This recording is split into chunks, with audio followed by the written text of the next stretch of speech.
2026-ից 200,000 դրամ եւ ավելի աշխատող քաղաքացիները հարկերը ներառյալ իրենց աշխատավարձից ամսական 10,800 դրամ կվճարեն առողջության ապահովագրության համար։ Դա պարտադիր է լինելու առողջության համապարփակ ապահովագրության շրջանակներում։ Տարեկան գումարը 129,600 դրամ կկազմի։ Կառավարությունը ընդունել է առողջության համապարփակ ապահովագրության մասին օրենքի նախագիծը։ Այն ներառվել է ազգային ժողովի առաջիկա նիստերի օրակարգում։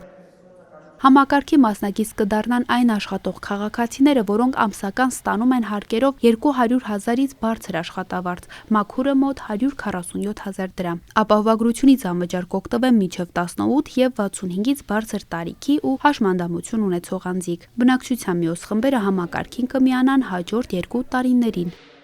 Փորձագետ Ծաղիկ Վարդանյանի խոսքով առաջարկվող խառը մոդելը կարող է դժվար կիրառելի լինել Հայաստանի համար։ Փորձագետը նաև նկատում է, որ թե պոլիկլինիկական, թե հիվանդանոցային օղակները ներկայում չունեն բավարար ներուժ սպասարկելու ակնկալվող դիմելության կտրուկ աճը։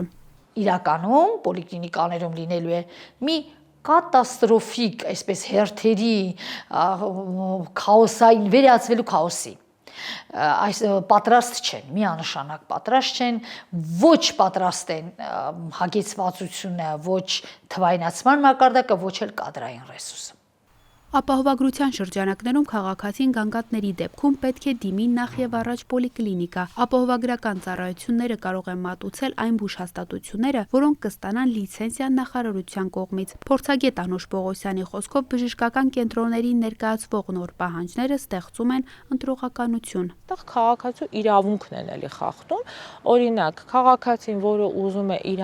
տանը մոտ գտնվող իրեն հարմար բժշկական կենտրոնից կամ այն բժշկին, որին վստահում է, դիմել եւ ստանալ ապահովագրություն, նա ստիպված է լինելու մեկ այլ տեղ դիմել, որտեղ այդ բժշկական կենտրոնը կարող է չսպասարկել ապահովագրական փաթեթներ։ Նախարարությունից ասում են, որ վճարման բեռը մեղմելու համար պետությունը 200,000-ից 500,000 դրամ աշխատավարձ ստացող անձանց հնարավորություն կտա 5,500 դրամի փոխարեն զինապահ հիմնադրամին վճարել 1,000 դրամ եւ մնացած 4,500 դրամը փոխանցել առողջության ապահովագրությանը եւ եկամուտների հայտարարագիր լրացնելով ետ ստանալ ամսական 6,000 դրամ։ 500,000-ից 1 միլիոն դրամ աշխատավարձ ստացող անձիկ կարող են 8,500 դրամի փոխարեն զինապահ հիմնադրամին վճարել 1,000 դրամ եւ մնացած 7,500 դրամը փոխանցել առողջապահության ապահովագրությանը, հայտարարագիր լրացնելով ետ ստանալ ամսական 4,000 դրամ։ 1 միլիոն դրամից ավելի աշխատավարձ ստացող անձիկ հնարավորություն կունենան 2027-ի ընթացքում եկամուտների հայտարարագիր լրացնելով ետ ստանալ 4,000 դրամ։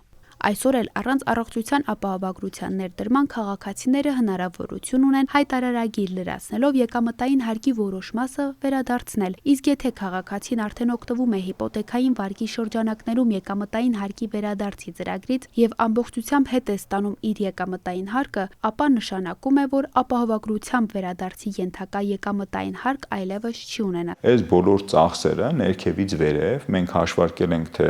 քանի մարդու մոտ, այդ տարիքային խմբի, քանի մարդու մոտ պետք է իրականացվի այդ հետազոտությունը, քանիսի մոտ հնարավոր է, որ հայտնաբերվի որոշակի լրացուցիչ ախտորոշումների անհրաժեշտություն, այս բոլոր հետազոտությունների եւ այս բոլոր գործողությունների ծախսերը հաշվարկվելով մենք ստացել ենք որոշակի գումար, որը արդեն ուրեմն բաշխելով ապահովագրված անձանց թվաքանակի վրա մենք ստացել ենք ապահովագրավճարի չափը։ Ծաղիկ Վարդանյանը անարդար է համարում այն, որ ընտրվել է ապահովագրավճարի բացարձակ թվով վճարման տարբերակը։ Ստացվում է մի իրավիճակ, որտեղ եւ բարձր եկամուտներ ունեցող քաղաքացիների եւ պետական հոգացության անհրաժեշտություն ունեցող քաղաքացիների, նրանց հետ կապված հիմնական բեռը ֆինանսական ընկնում է միջին եկամուտներ ունեցող քաղաքացիների վրա։ Սա անարդար է։ Տնտեսագետ Սուրեն Պարսյանի խոսքով ոլորտը չի ցուցաբերում անհրաժեշտ արդյունավետություն, իսկ նոր ֆինանսական հոսքերը կարող են ուղղվել համակարգի անցքերը փակելուն առանց որակական փոփոխությունների։ Եվ այդ գումարի այսպես գանձումը ըստ էության դառնում է այսպես նպատակային հարկ։ Սա եւս հակասում է մեր օրենսդրությանը, հարկաբյուջետային քաղաքականության տրամաբանությունը, ստացվում է մենք հանրությունից գանձում ենք նպատակային հարկ։ առողջության համար։ Մի օր կարող ենք ասել եկեք հարկ վերցնենք բանակաշինության համար։ Իսկ ինչ անեն այն գործատուները, որոնք արդեն ունեն կնքված ապահովագրավճարներ եւ ինչ է լինելու ապահովագրական ընկերությունների եւ այն պայմանագրերի հետ, որոնք արդեն կնքված են։ Գումարները արդեն ապահովագրական ընկերությունների այն մասը, որ կնքված է, հա, այդ մասով համընդհանուրի մասով այդ գումարները կփոխանցվեն հիմնադրամ, իսկ այն ավել մասով մասնավոր ապահովագրականները պետք է ուղղակի ռեստրուկտուրիզացիա անեն իրանց փաթեթը, այնտեղ առաջարկեն այն ծառայությունները, որոնք որ ստեղից դուրս են մնացել։ Համակարգի ներդրման համար ստեղծվելու է առանձին հիմնադրամ, որի ղեկավարությունն ու անձնակազմը կնշանակվեն մրցույթով։ Երբ դա կձևավորվի, ով կղեկավարի, դրանք բազմաթիվ հարցեր են, եւ նաեւ այդ գումարները ինչպես կբաշխվեն, դա եւս լուրջ խնդիր է, եւ մյուս կարեւոր խնդիրը այն է, որ կարող է դարձյալ պատվերի մի զգալի մասը մասնավոր հիվանդանոցները կլանեն, ինչպես մինչև հիմա լինում է, այսպես մենք բժշկական ոլորտում ունենք այսպես բժշկական ոլորտի օլիգարխներ, որոնք պատվերի մեծ մասը ասես փոշեկունի նման քաշում են, տակը բան չթողնելով։ Անուշ Պողոսյանի խոսքով նախագծում հրատապության չափանիշներ չկան, որոշումները կարող են լինել սուբյեկտիվ։ Սա նշանակում է, որ մարդիկ վճարելու են, բայց հնարավոր է երկար սպասեն կամ դիմեն վճարովի ծառայության։ Ես անհանգստանում եմ այն բանի համար, որ եթե այսօր մեր քաղաքացիները լսում են պետպատվերը վերջացել է, ապա